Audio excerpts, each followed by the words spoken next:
This is a read aloud of the 504 unit test. Read the passage, an excerpt from France, from The Innocents Abroad by Mark Twain. We have come 500 miles by rail through the heart of France. What a bewitching land it is! What a garden! Surely the leagues of bright green lawns are swept and brushed and watered every day, and their grasses trimmed by the barber. Surely the hedges are shaped and measured, and their symmetry preserved by the most architectural of gardeners. Surely the long straight rows of stately poplars that divide the beautiful landscape like the squares of a checkerboard are set with line and plummet, and their uniform height determined with a spirit level. Surely the straight, smooth, pure white turnpikes are jack-planed and sandpapered every day. How else are these marvels of symmetry, cleanliness, and order attained? It is wonderful. There are no unsightly stone walls, and never a fence of any kind. There is no dirt, no decay, no rubbish anywhere, nothing that even hints at untidiness, nothing that even suggests neglect. All is orderly and beautiful, everything is charming to the eye. We had such glimpses of the Rhone gliding along between its grassy banks, cozy cottages buried in flowers and shrubbery, of quaint old red-tiled villages with mossy medieval cathedrals looming out of their midst, of wooded hills with ivy-grown towers and turrets, of feudal castles projecting above the foliage.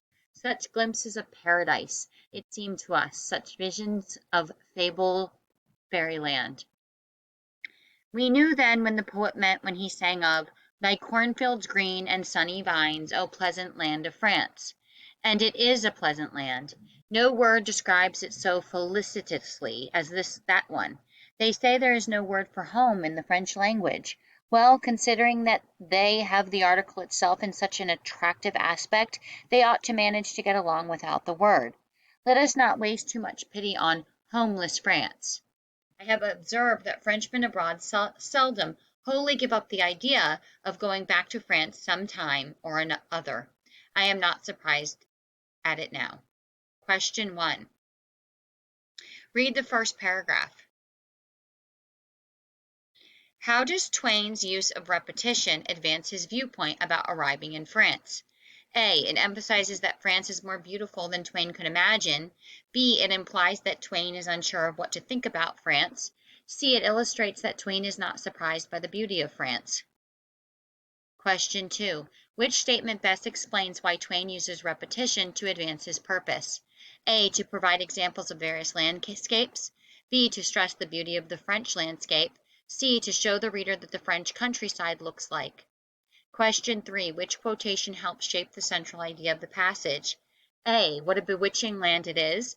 B. They say there is no word for home in the French language. C. Let us not waste too much pity on homeless in the French language. Question 4. What is Twain's viewpoint in this passage? A. Twain believes America is superior to France in all things and is dismissive in tone. B. Twain wants to be a native of France and is describing his beloved country. C. Twain is describing his travel experience as positive and negative in France. Read the passage. Excerpt from France, The Innocents Abroad by Mark Twain. We had such glimpses of the Rhone gliding between its grassy banks, of cozy cottages buried in flowers and shrubbery, of quaint old red-tiled villages with mossy medieval cathedrals looming out of their midst, of wooded hills with ivy-grown towers and turrets, of feudal castles projecting above the foliage. Such glimpses of paradise, it seemed to us, such visions of fabled fairyland. Question 5. How does the imagery in this excerpt affect the meaning? A. It makes the French countryside seem like a magical, unspoiled place. B. It proves that Twain is a reliable observer.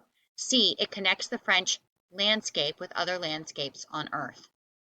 Read the passage, an excerpt from France, The Innocents Abroad by Mark Twain. We are not infatuated with these French railway cars, though. We took first-class passage, not because we wished to attract attention by doing a thing which is uncommon in Europe, but because we could make our journey quicker by so doing.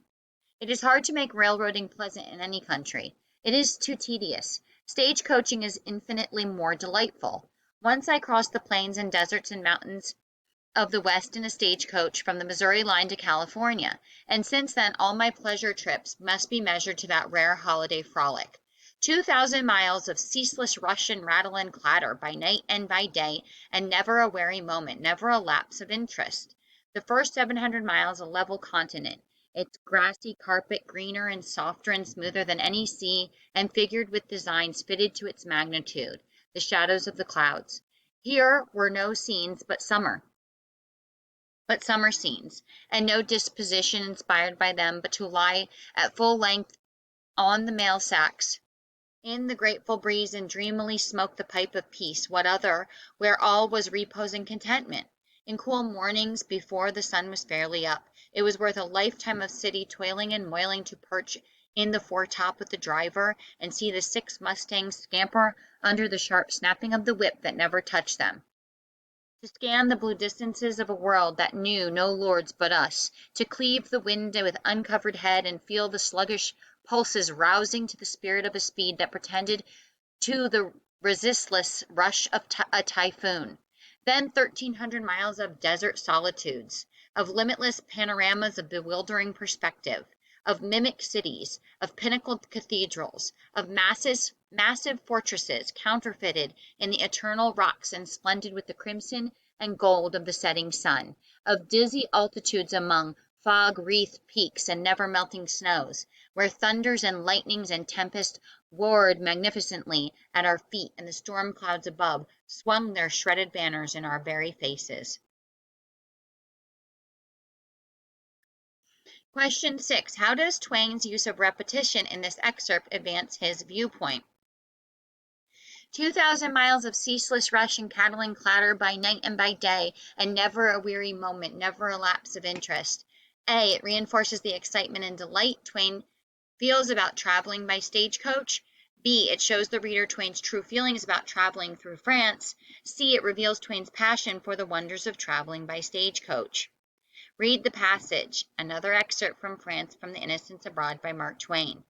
Then we hunted for a barber shop. From earliest infancy it had been cherished ambition of mine to be shaved some day in a palatial barber shop in Paris. I wished to recline at full length in a cushioned invalid chair, with pictures about me and sumptuous furniture, with frescoed walls and gilded arches above me and vistas of Corinthian columns stretching far before me, with perfumes of Araby to intoxicate my senses, and the slumberous drone of distant noise to soothe me to sleep. At the end of an hour I would wake up regretfully, and find my face as smooth and as soft as an infant's. Departing, I would lift my hands above that barber's head and say, "Heaven bless you, my son." So we searched high and low for a matter of 2 hours, but never a barber shop could we see. We saw only wig-making establishments, with shocks of dead and repulsive hair bound upon the heads and painted waxen brigands, who stared out from glass boxes upon the passer-by with their stony eyes and scared him with the ghostly white of their countenances. We shunned these signs for a time, but finally we concluded that the wig-makers must of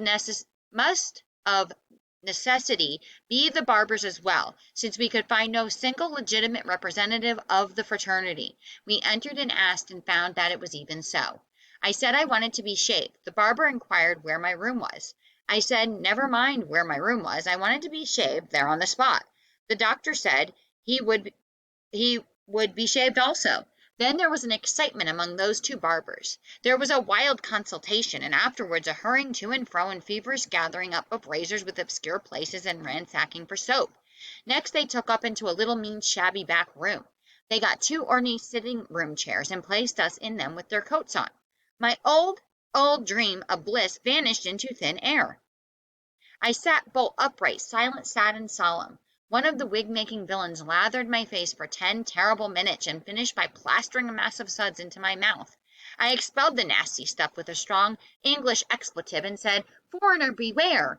Then this outlaw strapped his razor on his boot, hovered over me ominously for 6 fearful seconds, and then swooped down upon me like the genius of destruction. The first rake of his razor loosened the very hide from my face and lifted me out of the chair. I stormed and raved, and the other boys enjoyed it. Their beards are not strong and thick. Let us draw the curtain over this harrowing scene. Suffice it that I submitted and went through with the cruel infliction of a shave by a French barber. Tears of exquisite agony coursed down my cheeks now and then, but I survived. Then the incipient assassin held a basin of water under my chin and slopped its contents over my face and into my bosom and down the back of my neck with a mean pretense of washing away the slope in blood. He dried my features with a towel and was going to comb my hair, but I asked to be excused. I said with withering irony that it was sufficient to be skinned. I declined to be scalped. I went away from there with my handkerchief above my face, and never, never, never desired to dream of palatial Parisian barber shops any more. The truth is, as I believe I have since found that out, that they have no barber shops worthy of the name in Paris, and no barbers either for that matter. The impostor who does duty as a barber bears his pans and napkins and implements of torture to your residence and deliberately skins you in your private apartments. Ah, I have suffered here in Paris, but never mind, the time is coming when I shall have a dark and bloody revenge. Some day a Parisian barber will come to my room to skin me, and from that day forth that barber will never be heard of more. Question 7. How does Twain's use of repetition in the excerpt advance his viewpoint? I went away from there with my handkerchief above my face and never, never, never desired to dream of palatial Parisian barber shops any more. A. It implies that Twain is unsure of how he feels about the experience. B. It emphasizes how distraught Twain is with the experience. C. It shows that Twain is thinking too much about the experience. Question 8. How does Twain use rhetoric to advance his purpose in the passage? Twain uses hyperbole to show that he really means what he says about his experience in France. B. Twain uses paradox to compare his experience in France with his experiences elsewhere. C. Twain uses repetition to emphasize the fact that the barber shop was a terrible experience for him. Question 9. What is Twain's viewpoint on barbershops in France?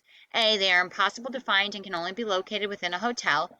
B. They are terrible places where the barbers don't know what they're doing. C. They are spectacular places of comfort and relaxation.